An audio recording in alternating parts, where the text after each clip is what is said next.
নমস্কার প্রিয় দর্শক বন্ধু, তাহলে কি পশ্চিমবঙ্গে তৃণমূল শাসনকালে ইসলামিক শরিয়তি তালেবান আইন কি চালু হয়ে গেল?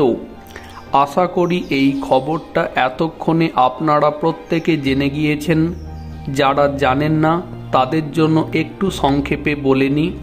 এবার খবর অনুযায়ী যে ভিডিও সামনে এসেছে সেখানে দেখতে পাওয়া যাচ্ছে উত্তর দিনাজপুর জেলার চোপড়াতে তৃণমূল বিধায়ক হামিদুর রহমান ঘনিষ্ঠ এক মস্তান ব্যক্তি তাজেমুল হক, মানে ওই ব্যক্তি এলাকাতে জেসিবি নামে পরিচিত।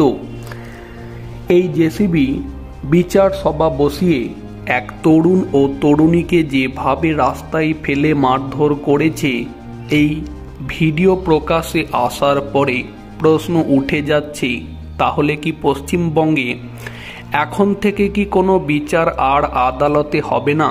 সব বিচার কি এই তাজেমুল হক মানে জেসিবি করবে?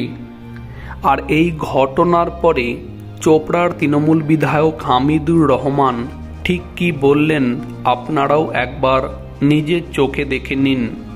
তৃণমূল বিধায়ক হামিদুর রহমান জানাচ্ছেন, আমরা ঘটনার নিন্দা জানাই, কিন্তু মহিলাটিও অন্যায় করেছেন। তিনি তাঁর স্বামী, ছেলে ও মেয়েকে ছেড়ে শয়তান জানোয়ারে পরিণত হন। এরপরে তৃণমূল বিধায়ক আরও বলেন, মুসলিম রাষ্ট্র অনুযায়ী কিছু নিয়ম ও ন্যায় বিচার আছে। যাই হোক, আমরা একমত যে যা ঘটেছে তা অনেকটা চরম ছিল। এখন এ ঘটনায় আইনগত ব্যবস্থা নেওয়া হবে।